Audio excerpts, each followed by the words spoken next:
하나님께서 이 땅에 친히 세우신 것 중에 중요한 두 가지가 있는데, 하나는 가정이고요, 또 하나는 교회입니다. 하나님은 가정과 교회를 통해서 넘치는 은혜를 베풀어 주십니다. 따라서 성도들이 이 땅에서 풍성한 삶의 축복을 누리기 위해서는 가정이 건강해야 되고 교회가 건강해야 됩니다. 가정이 무너지면 사회가 무너지고 결국에는 국가가 무너지게 됩니다. 교회가 건강하지 못하고 교회 안에 많은 다툼과 혼란이 있으면 이상하게도 성도들의 가정에 그 영적인 물줄기가 흘러가서 성도들의 가정에도 평안이 없습니다. 그런데 오늘날 교회와 가정을 살펴보면 많은 문제들이 있습니다. 왜냐하면 사단은 끊임없이 가정과 교회를 공격하기 때문입니다. 그러기에 어떻게 보면 가장 문제가 없어야 될 것 같은 교회와 가정 안에 가장 문제가 많은 것처럼 보여지는 것입니다. 오늘날에도 하루에 평균 2쌍이 결혼을 하고 한 쌍이 헤어지는 일들이 일어납니다. 지난 주간에도 세기의 결혼이라고 했던 아모레 회장의 딸이 결혼한 지 불과 1년도 되지 못하고 8개월 만에 이혼을 하는 기사가 보도가 되었습니다. 여러분, 얼마나 안타까운 일입니까? 한마디로 이 시대는 가정의 위기 시대라고도 말할 수가 있습니다. 사단은 오늘도 수단과 방법을 가리지 않고 성도들의 가정에 가라지를 뿌리려고 공격합니다. 때로는 성격 차이를 들고 나오고, 때로는 자녀의 문제를 가지고, 때로는 신앙의 갈등으로, 때로는 성적인 문제나 혹은 술과 도박의 문제로, 때로는 경제적인 이유를 가지고 가정을 공격합니다. 왜냐하면 마귀는 우리의 가정이 깨어지고 무너지기를 원하기 때문입니다. 그러나 하나님은 우리의 가정이 예수 그리스도 안에서 하나가 되고 행복한 가정이 되기를 원하십니다. 그런데 이 행복한 가정은 노력 없이 저절로 이루어지지가 않아요. 아름다운 정원도 가꾸어야만 예쁘게 보이는 것입니다. 그냥 방치해 두면 어떻게 되죠? 잡초가 우거져서 그 예쁜 정원도 보기가 싫어지는 것처럼, 여러분, 우리의 가정의 행복을 위해서 우리도 열심히 노력하고 서로가 애쓰고 수고해야만 그 가정 안에 하나님이 주시는 은혜와 행복이 넘치게 되는 것입니다. 사랑하는 성도 여러분, 오늘 여러분의 가정은 행복하십니까? 어찌 대답을 안 하십니까? 다시 한번 물어볼까요? 사랑하는 성도 여러분, 오늘 여러분의 가정은 행복하십니까? 지금 대답하기가 상당히 고민되시는 분들이 많으신 것 같아요. 오늘 말씀을 통해서 우리가 행복한 가정을 이루기 위하여 어떻게 해야 될 것인가, 오늘 말씀을 함께 살펴보기를 원하는데요. 첫째는 가정에 원칙이 세워져 있어야 된다는 것입니다. 그 원칙이 뭘까요? 오늘 5절 말씀을 다 같이 읽어봅니다. 시작.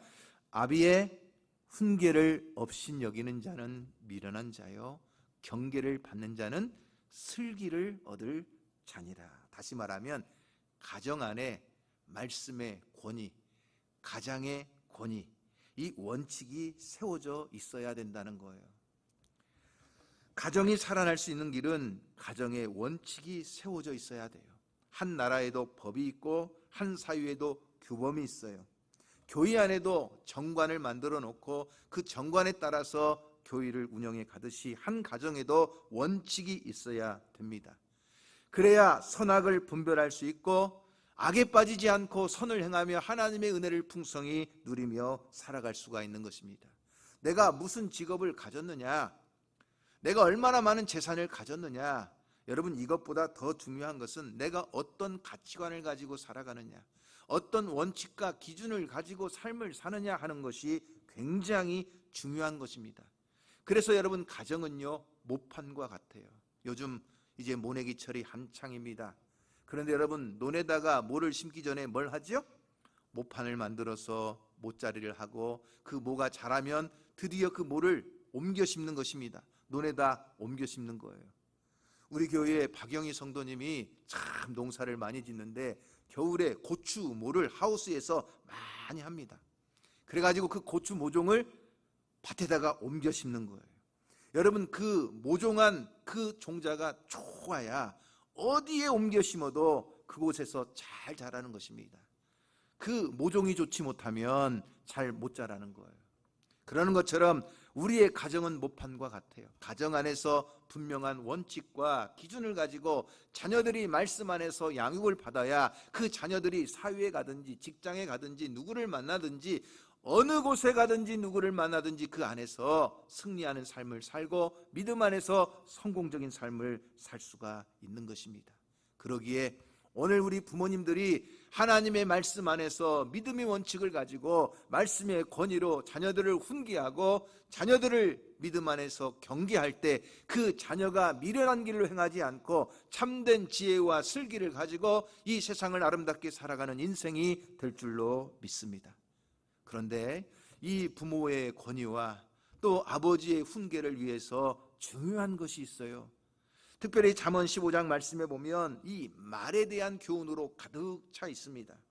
그런데 여러분 보십시오. 우리가 훈계를 하거나 혹은 자녀들에게 책망을 하거나 혹은 자녀들에게 경계를 할 때 중요한 원칙이 있다는 거예요. 그 원칙이 뭐냐? 자, 여러분 1절 말씀을 다 같이 한번 읽어볼까요? 1절 말씀을 다 같이 봅니다. 1절 말씀 시작. 유순한 대답은 분노를 쉬게 하여도 과격한 말은 노를 격동하느니라. 2절 시작. 지혜 있는 자의 혀는 지식을 선히 베풀고 미련한 자의 입은 미련한 것을 쏟느니라. 그러니까 자, 아버지가 자식을 훈계하고 어머니가 자식들에게 경계에 경계를 더하며 가르칠 때에도 어떻게 하라는 거예요? 유순한 대답으로 가르치고 그 다음에 뭐예요? 미련한 혀처럼 함부로 쏟아내지 말고 지혜 있는 입술을 가지고 자녀들을 말로써 훈계하고 교훈하라는 거예요. 왜냐? 오늘 말씀에 나오는 것처럼 과격한 말은 무엇을 격동시켜요? 노를 격동시켜서 그 관계를 깨트리고 그 과정을 무너뜨리는 거예요. 그렇기 때문에 여러분, 오늘 우리는 어떤 아름다운 교훈과 정직한 훈계를 할지라도 어떤 말로? 유순한 대답으로 지혜로운 말로 할 수 있도록 하나님 앞에 기도하고 내 마음밭이 온유한 마음을 가지고 자녀들을 말씀으로 가르칠 수 있는 저와 여러분이 될 수 있기를 주님의 이름으로 축복합니다. 왜냐하면 여러분 4절 말씀을 한 번 더 읽어볼까요? 4절 말씀에 보면 이렇게 나옵니다. 4절 말씀 시작. 온순한 혀는 곧 뭐예요? 생명나무이지만 피역한 혀는 어떻게 돼요? 마음을 상하게 한다는 거예요. 여러분, 온순한 말은 생명나무와 같아서 그 자녀의 삶에 그 생명의 열매를 맺게 하는 거예요. 우리가 먹는 음식을 통해서 영양분을 공급받고 삶의 에너지를 얻고자 하지만 그러나 음식을 통해서 영양분을 공급받는 것보다 더 중요한 것이 무엇이냐? 말을 통해서 위로받고 말을 통해서 용기를 얻고 말을 통해서 소망을 갖는 것이 더 중요하다는 거예요.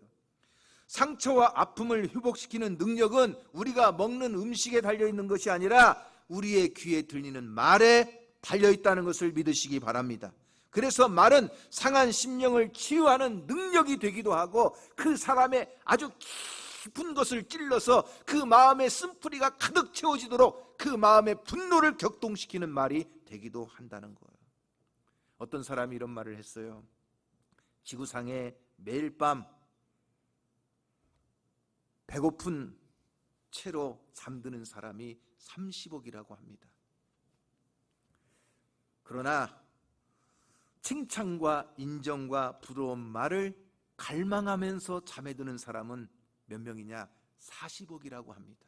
다시 말하면 음식이 없어서 밥을 먹지 못하고 굶주린 채로 그 배고픈 배를 움켜잡고 잠을 자는 사람이 30억이라면 그 따뜻한 말 한마디, 그 칭찬받는 말 한마디에 갈망하면서 잠드는 사람은 40억이나 된다는 거예요. 그런데 여러분, 오늘 우리들은 자식들이 밥을 먹지 않고 잠자는 것은 걱정하면서도 자녀들이 따뜻한 말 한마디 못 듣고 자는 것은 걱정하는 부모가 별로 없어요. 한 끼의 밥보다도 더 중요한 것은 따뜻한 부모의 말 한마디를 자녀들은 더 갈망하고 여러분의 남편이나 아내는 그 따뜻한 위로와 격려를 더 갈망하고 있다는 사실을 아십니까? 여러분의 남편들이 얼마나 아내의 칭찬에 힘을 얻고 있는 줄 아십니까? 여러분의 아내들이 남편의 그 따뜻한 사랑의 말 한마디를 얼마나 갈망하고 있는지 여러분은 아십니까? 그 칭찬하는 말 한마디, 위로하는 말 한마디에 힘을 얻고 용기가 생기는 것입니다. 우리 부부도 마찬가지입니다. 서로에게 수고했습니다. 힘들었지요. 사랑합니다.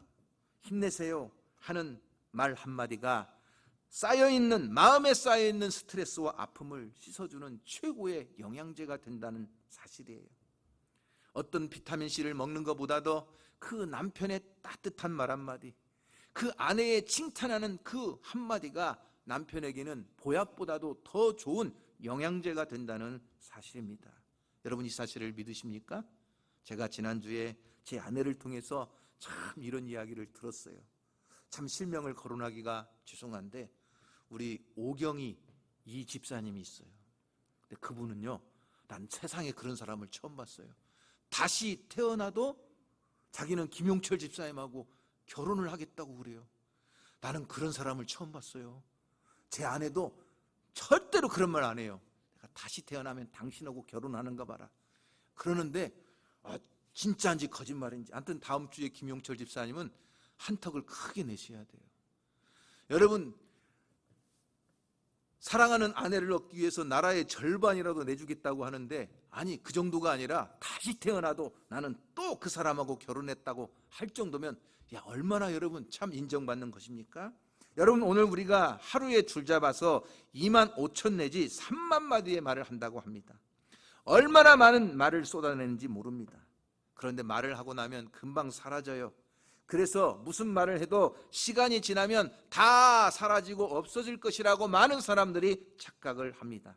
하지만 그렇지 않습니다. 수많은 말이 사라지지 않고 남아요. 어디에 남아있을까요?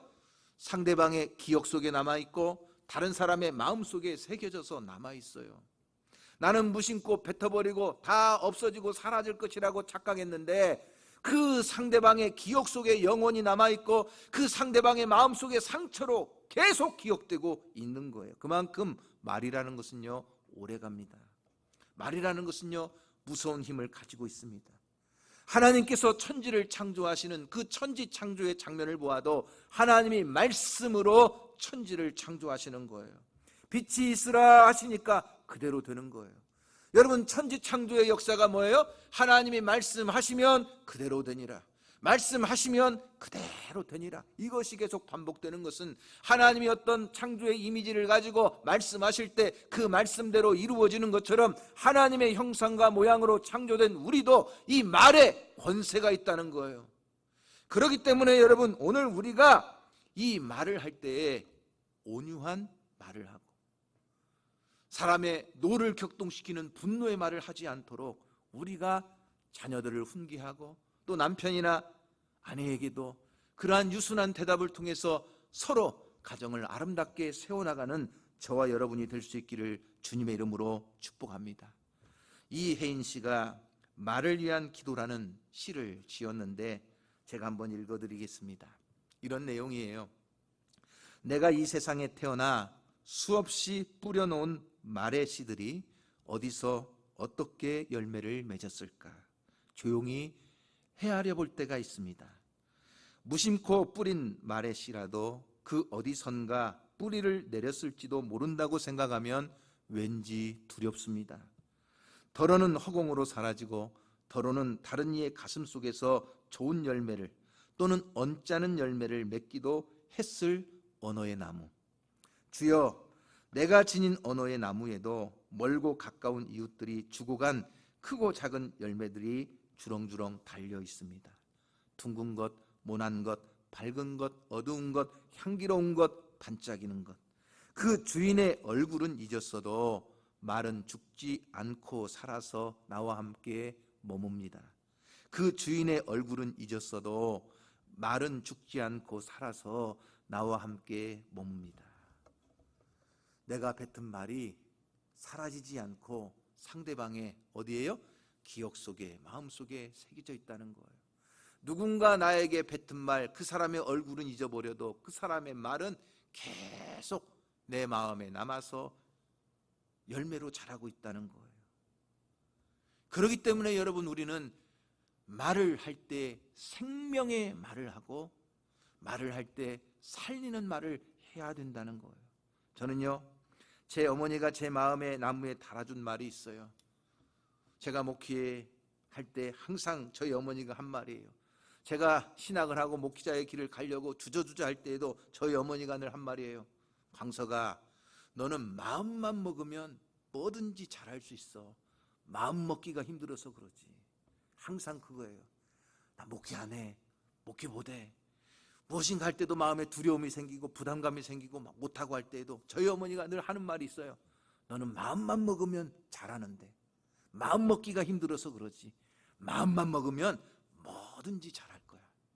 그런데요, 그 말이 항상 제 마음에 생명의 말로 남아있어요. 그래서 정말 어렵고 힘들어도, 정말 모든 걸 포기하고 내려놓고 싶어도 어떤 때는 그 말이 생각나는 거야. 아, 그래, 나는 마음만 먹으면 뭐든지 잘할 수 있어. 여기서 포기하지 않고, 여기서 인내하고, 여기서 힘들어도 참고, 그래, 다시 한번 마음을 잡고 하나님 앞에서 믿음으로 나아가면 그래, 뭐든지 잘 될 거야. 여러분, 오늘 우리의 이 말이 생명을 살리는 생명나무가 되기를 주님의 이름으로 축복합니다. 오늘 한 주간을 여러분들이 살아가면서도 여러분의 가정 안에서 아내에게, 남편에게, 자녀들에게 훈계를 하고 경계를 할 때마다 그 여러분의 가정의 원칙, 말의 원칙이 뭐예요? 유순한 대답을 하고 온유한 말로 생명나무가 되는 축복의 말이 될 수 있기를 주님의 이름으로 축원합니다. 그래서 5가지를 제가 가르쳐 드릴게요. 이 말을 집에 가셔서 꼭 한번 실천해 보세요. 첫째는, 자, 따라해 보세요. 수고했습니다. 자, 크게 따라해 보세요. 그래야 머릿속에 딱 기억돼요. 5가지. 왜 5가지냐? 손가락이 5개니까. 그래야 기억이 쉽게 나거든요. 자, 첫째는 시작. 따라해 보세요. 수고했습니다. 좋습니다. 사랑합니다. 잘했습니다. 고맙습니다. 자, 이제 여러분들이 5가지 이제 기억 하나 잊어버렸나? 자, 시작.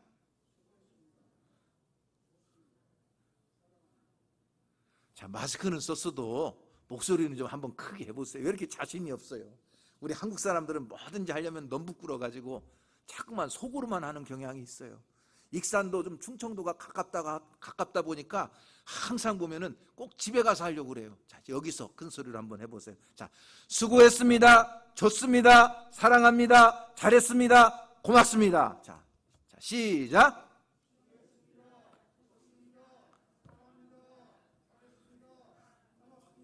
예, 할렐루야.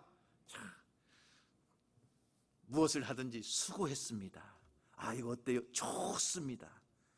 딱 눈이 마주칠 때마다 사랑합니다. 또 무엇을 하고 나면 잘했습니다. 고맙습니다. 여러분, 이렇게 서로에게 칭찬이 되고 새로의 생명을 살려낼 수 있는 생명의 언어가 여러분의 가정에 있기를 주님의 이름으로 축복합니다. 2번째는 가정에 진정한 보물이 있어야 된다는 것입니다. 여러분, 6절 말씀을 다 같이 한번 읽어볼까요? 오늘 6절 말씀입니다. 6절 시작. 의인의 집에는 많은 보물이 있어도 악인의 소득은 고통이 되느니라. 여러분, 여기서 의인의 집은 뭐예요? 여호와를 경외하는 믿음의 가정을 의인의 집이라고 합니다. 그런데 이 의인의 집에는 뭐가 있어요? 많은 보물이 있다는 거예요. 그런데 악인의 소득에는 뭐가 있어요? 고통이 있다는 거예요.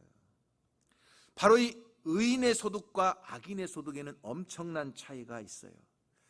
여기에서 말하는 보물을 히브리어로 호센이라고 해서 우리가 가지고 있는 재산의 풍요, 재산의 부를 이야기하기도 하지만 이 히브리어 성경을 헬라어로 번역한 성경을 헬라어 70인경이라고 하는데, 이 헬라어 70인경에서는 이 보물이라는 단어를 힘, 강하다는 뜻으로 번역을 했어요. 다시 말하면 정직하고 의로운 자의 재물은 뭐가 있다는 거예요? 힘, 능력이 있다는 거예요. 다시 말하면 하나님께서 그 재물이 낭비되지 않고 가치 있게 사용할 수 있도록 하나님이 지켜주시고 하나님이 넉넉하게 채워주신다는 거예요. 그러므로 여기에서 말하는 보물이라고 하는 것은 반드시 돈이나 물질을 가리키는 것이 아니라 그 가정에서, 의인의 집에서 가장 가치 있게 여기는 보물이 무엇이냐 하는 거예요. 자, 여러분이 여러분의 가정 안에서 가장 가치 있게 여기는 보물이 뭐예요? 옛날 그리스 귀족의 부인들이 어떤 집에 모여서 서로 자기들이 가지고 있는 보석을 막 자랑하기 시작했습니다. 나는 이 보석을 가지고 있지롱. 반지를 자랑하고, 나는 이 목걸이 찼지롱 하면서 자기의 목걸이 자랑하고, 그래서 이 보석의 이름은 뭐고 이 보석의 이름은 뭐고 자기들이 차고 있는 보석을 막 자랑합니다. 그런데 그 집의 주인은 가만히 앉아서 듣기만 하는 거예요. 그러니까 사람들이, 아니 너는 보석이 없느냐, 너도 보석 자랑 좀 해보아라. 그러니까 우리 집에 웬만한 보석은 없고 딱 중요한 보석이 3개가 있다고 말합니다.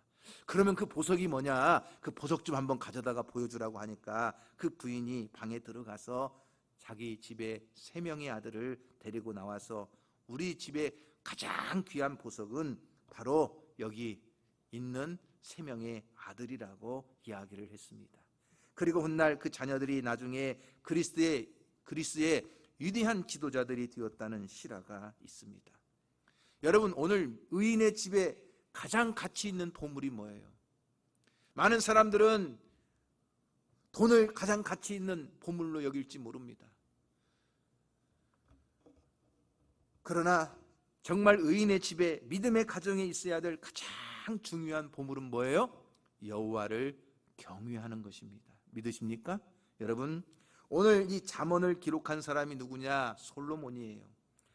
솔로몬이 이 잠언을 기록해 놓았는데, 여러분, 솔로몬은 인류 역사상 그 누구보다도 행복의 조건을 다 가지고 있었어요. 그런데 솔로몬은 행복하지를 못했어요. 누구보다도 행복의 조건을 가지고 있으면서도 누구보다도 행복하지 못했던 사람이 누구냐? 솔로몬이에요.